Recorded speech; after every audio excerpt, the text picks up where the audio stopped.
Je vais vous raconter un récit qui va vous choquer. C'est un récit qui est pratiquement notoire, rapporté par beaucoup de monde. Abu Salama ibn Abdurrahman, Abu al-Haytham et d'autres. Je vais vous raconter un récit, rapporté par l'imam al-Harbi et beaucoup d'autres. L'histoire de Ya'ish ibn Takhfa. Vous connaissez Ya'ish ibn Takhfa? Je pense que personne. Je ne suis pas en train de vous dire pour que vous dise que vous connaissez pas. Non, en fait, je veux que vous... En fait, je veux vous sensibiliser en fait de l'importance de la vie du prophète sallam. Ya'ish ibn Takhfa qui est de Bani Rifar. Bani Rifar se trouve dans le nord de Mecca sur la mer Rouge. Hein? C'est sur la côte, la mer Rouge. Et donc il nous dit, on était atteint par une sécheresse.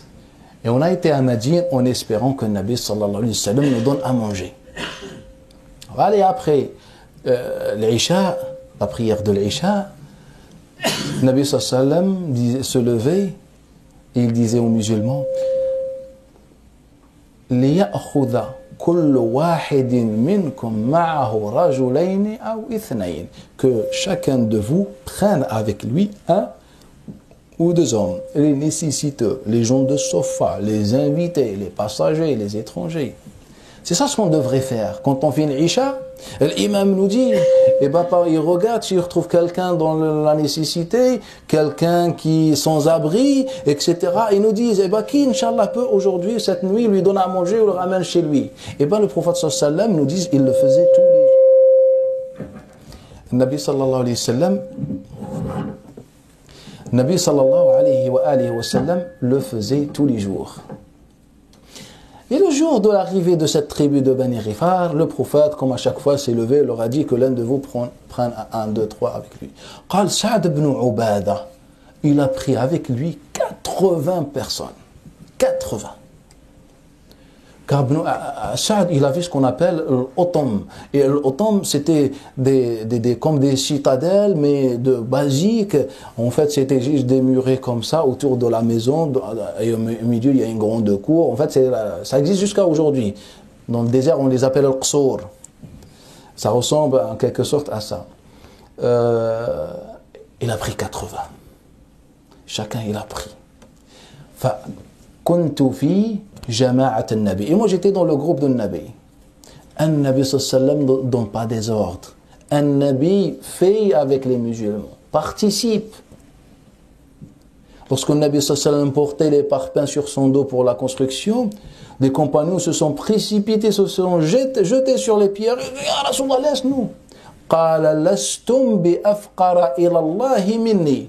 لستم بأفقر إلى الله مني. Vous n'êtes pas plus pauvre devant Allah Ta'ala que moi.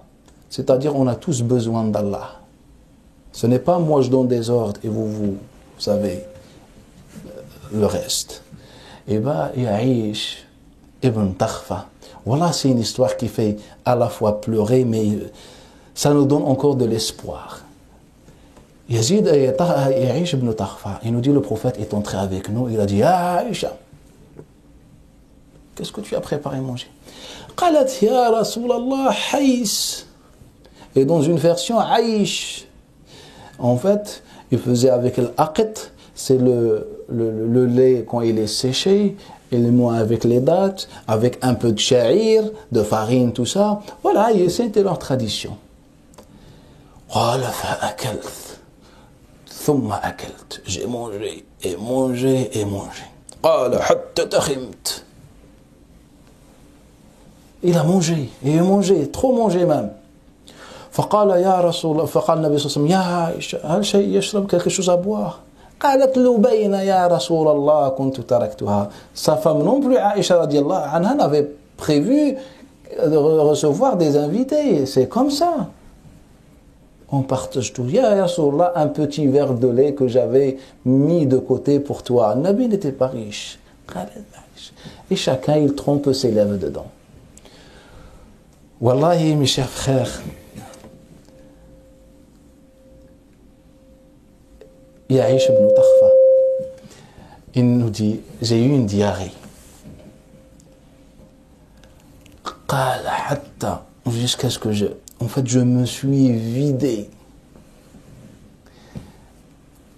قال ثيابي, mes vêtements, ma cape, mes izar, surwal, tout. Et قال والله لكان رسول الله هو من نظف ذلك. Par Allah, c'est le messager qui m'a lavé mes vêtements. Le messager d'Allah. Moi, juste quand je lisais ce récit, en fait, ça me fait mal au cœur. Juste déjà d'imaginer. Le messager d'Allah le fait. On est beaucoup, même trop loin de Nabi sallallahu alayhi wa sallam. Je ne sais pas comment on peut imaginer quelqu'un qui n'aime pas cet homme. Et je vous dis, le texte est notoire. Ce n'est pas un ou deux qui rapportent. Beaucoup de monde. Et bien, il en a fait. قال ثم ذهب إلى ثوبه. Puis le Nabi sallallahu alayhi wa sallam a été me chercher une ozra ou izar, c'est-à-dire une tenue. Il m'a dit, porte ça. Et le Nabi l'a lavé, il l'a fait sécher. Et ensuite, il l'a rendu à Aïcha ibn Takhfa. Comment pas avoir l'iman, la foi? Quand tu vois ça, tu as envie je ne sais pas, de traverser une montagne. C'est des hommes. En fait, on a besoin de connaître un Nabi sallallahu alayhi wa alihi wa sallam, cet homme qui était tout le temps pour nous. Il a sacrifié pour nous. Un jour, Omar ibn Khattab, radiyallahu anhu, comme rapporte l'imam Abu Daoud, At-Tayalisi, d'après Simak ibn Harb, d'après Shu'ba, d'après Simak ibn Harb, d'après Nu'man ibn Bashir, j'ai vu Omar ibn Khattab faire une khutbah, un discours. Et il a rappelé les bienfaits dans lesquels baignent aujourd'hui les musulmans. Le confort. Ensuite, je l'ai vu pleurer, Omar. وقال والله لقد رأيت رسول الله صلى الله عليه وسلم. Par Allah, j'ai vu, je voyais le messager d'Allah Ta'ala passer ces journées. يتدور من الجوع. Il se tordait de faim. لا يجد من الدقل. Il ne trouvait à peine les mauvaises des dates qui soient pour remplir son ventre. Selon vous, il a fait pour qui le Nabi sallallahu alayhi wa sallam? Pour lui? Pour nous? Et selon vous, on a trahi ou pas le Nabi sallallahu alayhi wa sallam? On se tord comme lui pour les autres? Non. On pense aux autres? Non. Alhamdulillah, on prie. Mais une fois l'imam dit as-salam, en fait, on ne pense qu'à notre maison. Rentrer, ce que ma femme a préparé, mon lit, le chaud, le confort, et demain je vais au travail. Et ben Nabi sallallahu alayhi wa sallam, pendant 23 ans, se tordait pour qu'on soit aujourd'hui musulman et qu'on puisse célébrer la grandeur d'Allah Ta'ala, Allahu Akbar, en toute tranquillité.